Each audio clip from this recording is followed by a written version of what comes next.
What is up, everybody? My name is Justin. This is Forever Self-Employed. In today's video, we're going to be taking a look at a flooring job that my buddy Jeffrey from Flippin' Profit did. Links to his YouTube channel will be in the comment section and the description. Be sure to go check out his channel after this video and subscribe. He's almost at 2,000 subscribers. I actually have him with me here now, and he's going to break down this job. So, Jeffrey, how's it going, man? What's going on, Justin? Thanks for having me on, man. Hey, I appreciate you coming on, man. So, go ahead and tell us how you got this job. It's actually through a family friend. This person owns a few rent houses, and he found out just kind of through word of mouth that I've done flooring in the past, and he gave me a shot at a job. I did a really good job for him, and so he just kept them coming. Awesome, man. So looking at the video, it looks very time consuming. Can you break down the time that it took you to do this job? Yeah, this is a 600 square foot job. I think it was 3 bedrooms and a small hallway, and it took me about 6 days to complete. So about 100 square foot a day, if you want to look at it like that. That's pretty crazy. And can you kind of break down what was the work in the beginning? Did you have to rip out the original flooring?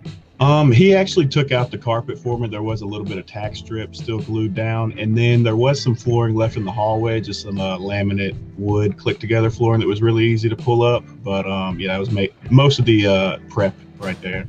So do you do a lot of flooring work, or are you more of a handyman? So I got into flooring back when I first got out of high school. My ex-brother-in-law was starting a flooring business, and he needed a couple helping hands, and I really liked it, and he could tell I really liked it, and he kind of took me, became my mentor, him and another one of his friends, and for like 4 years I was on and off. Whenever they would have jobs for me, I would go do them and learn as much as I can, and that's kind of where I've gotten now. But to be honest, I've been doing my eBay reselling and stuff. I really like that, and I just do flooring for people I know, really. I don't really go out looking for the jobs. I was going to mention that as well, because I wanted people to know that you actually do eBay reselling, and that's your main gig, correct? Exactly. That's what I'm trying to become, my main gig. Yeah, absolutely. So you're able to just get these flooring jobs word of mouth? You don't even have to really do any advertising to get them? Right. No, I've never really done any advertising, just through friends and family. Just kind of goes a long way. I've definitely posted pictures on Facebook and things like that, and I have had friends and family hit me up through there. So was there any sticking points in this job? What was the most difficult thing that you kind of encountered? Really, there was a few special cuts, just circular cuts and stuff, which I don't know if I really pointed out too much in the video. You might be able to see one spot, because that's really because it was so difficult for me that I wasn't too confident in sharing when I was trying to make that cut. But right. Yeah, that's mostly the biggest problem when you're doing ceramic tile is cutting around door jambs and stuff like that. Trying to make certain cuts where it hides the tile under those door jambs and under shoe molds and things like that. So you would say that's probably the most difficult part of the job? Exactly. Trying to make it a much more cleaner look, Right. And you have to individually, what do they call that when you're laying down the I guess it's mortar? Right. Thin set mortar, ceramic tile mortar. And you have to do that with each individual. Right. Yeah. It comes in bags. You got to add the water to it, mix it up yourself, and use a trowel. Trowel, as most people call it. Right. And spread it yourself, put it on the tiles, or use the spread it across the floor technique, stuff like that. But, right. And so as everybody can see on the screen right now, you're basically, what is this mud? You're putting mud. Is that for the grout?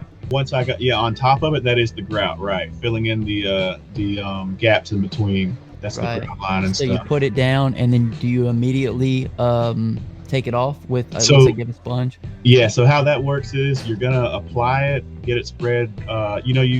Especially me working by myself, I do small areas at a time. So you apply it, make sure you get it in those cracks real good, and then you let it dry to a certain amount, and you come back through and kind of do like a.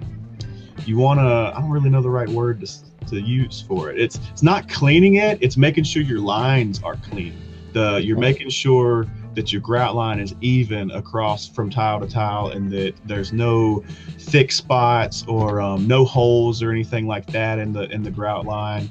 And then once that dries up even more, you come back over. You literally have to use a clean bucket, clean sponge, and dip your bucket in the water, wring it, make one pass, and clean the sponge again. Make another pass, clean the sponge again. And that's a tedious process, but hey, you got to get that tile clean somehow. Absolutely. So Jeffrey, the video's wrapping up right now. Give us a word of the day. If anybody's watching, comment the word of the day down below. Grout gets the clout. Grout gets clout. If you made it this far in the video, comment down below. Grout gets clout. Jeffrey, I appreciate you for coming on, man. No problem, man. I really appreciate it.